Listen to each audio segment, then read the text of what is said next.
This tale of two cities of a desert morning. Atomic age is born.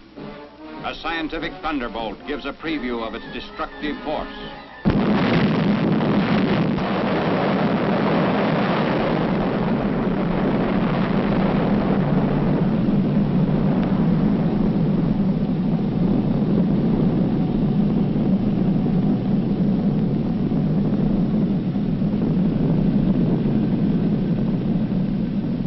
From the instant of that first blast until Hiroshima vanished from the list of living cities, closely guarded plants in New Mexico, Tennessee, and the state of Washington continued their work to shorten the war.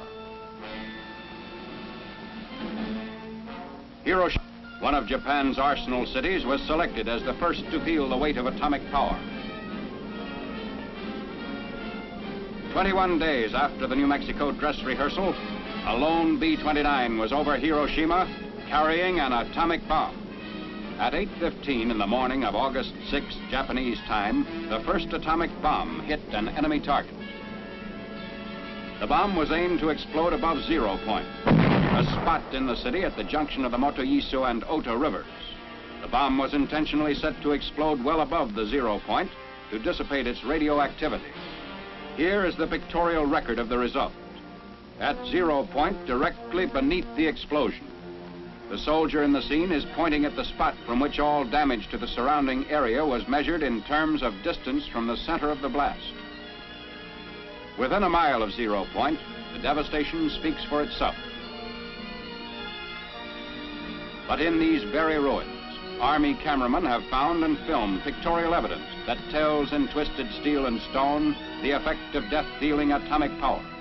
For example, this was the site of the main Japanese military headquarters.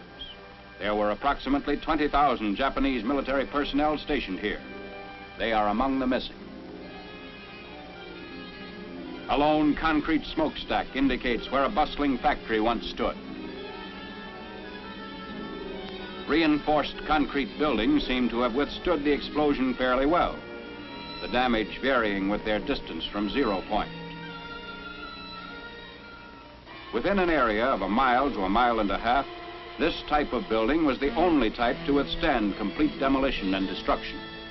Here's a building that was actually knocked sidewise, giving you an idea of the force of the blast. The direction of the blast is graphically told by the slant of this parapet, a concrete wall. Etched in the stone base of what was the Russo-Japanese War Memorial are telltale lines, atomic handwriting for all to read. Another signpost of the direction and force of the explosion is blasted in the polished granite base of this statue. The light surface indicates the angle of the blast, 2/10 of a mile from 0 point. Many of the shattered windows pointed like skeleton fingers the direction of the atomic wind of death. On one side, blown in. On the other, blown out, with atomic tornado force. Inside, the flash burns on the chairs give eloquent testimony on the heat of the blast a mile from 0 point, which singed the mohair upholstery like a blowtorch. Hiroshima City Hall, which stood at an angle of 45 degrees to the direction of the explosion, had its doors and windows blown in, but suffered much less damage than buildings squarely in the path of the blast. The windows and doors offer mute evidence of the way the blast swept into the structures. The destructive circle within a mile from 0 point had a few notable exceptions, mainly reinforced concrete. On the edge of the area of greatest damage was a landmark, the Red Cross Hospital, which never ceased functioning, although it sustained damage. Today, it dominates the desert of a debris that was Hiroshima. Another notable exception to the general demolition was the Higashi Railroad Station in East Hiroshima, a mile and a half from the center of the blast. This building, however, suffered extensive damage. The twisted steel beams and concrete wall show the effects of the tremendous concussion.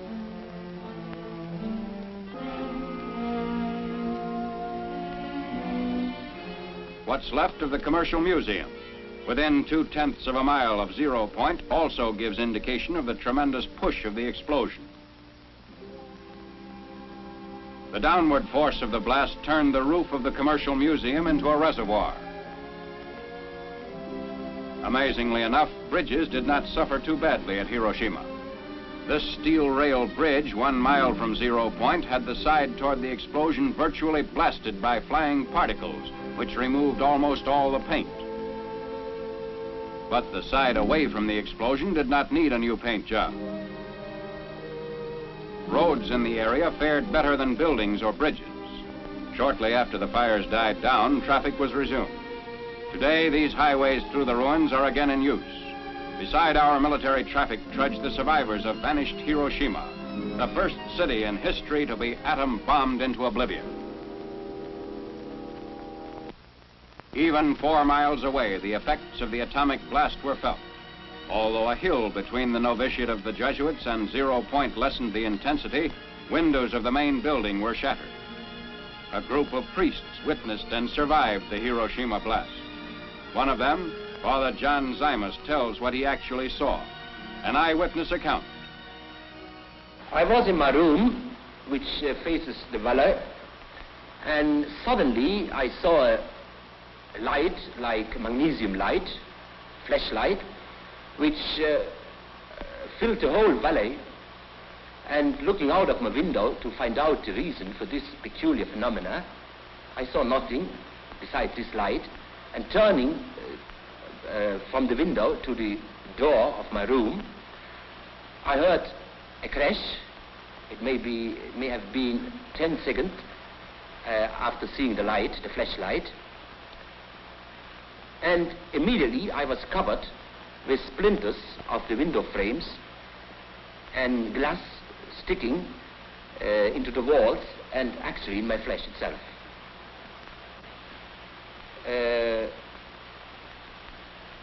After a while, we saw a procession of people coming from the outskirts of the city up the valley. Many of them, most of them, were wounded, especially the parts of the body which were not covered by clothes, like hands, feet, back. All of us who lived through this experience at the spot estimate the numbers of dead at least as 100,000. What is your opinion as to the story that the ruins of the city emitted deadly rays? Well, I think that it's just a rumor, because I myself and others of us have worked in the city itself immediately after the explosion for several hours, and we felt no ill effect at all. After Hiroshima, Tokyo wondered when the next atom bomb would fall. They did not wonder long, because the president delivered an ultimatum: surrender or face complete destruction. The Japanese ignored the ultimatum. It was evident that atomic power to break the enemy must become the tale of 2 cities. Nagasaki was selected to become target city number 2. Exactly 3 days after Hiroshima, a B-29 set out for Nagasaki. Instructions were precise. To the north, Japan's greatest torpedo plant. To the south, steel and arms works were located in the heart of the city. The bomb was aimed midway between the 2 plants to cause greatest possible damage. Because the plants were located in a valley, surrounding hills shielded most residential areas and concentrated the damage on the industrial section. At 10:58 the morning of August 9th, the bomb was exploded above the city, and in the towering mushroom, Japan could read its doom. This was more than a routine bombing. It was the funeral pyre of an aggressor nation. The bomb had been purposely exploded high, so that the greatest part of its radioactive material was dissipated in the stratosphere.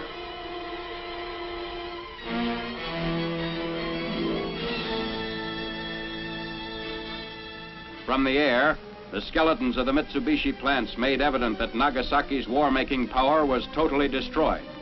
For the valley area of little more than 3 square miles, blast and fire reduced the industrial plants and surrounding buildings to blackened rubble.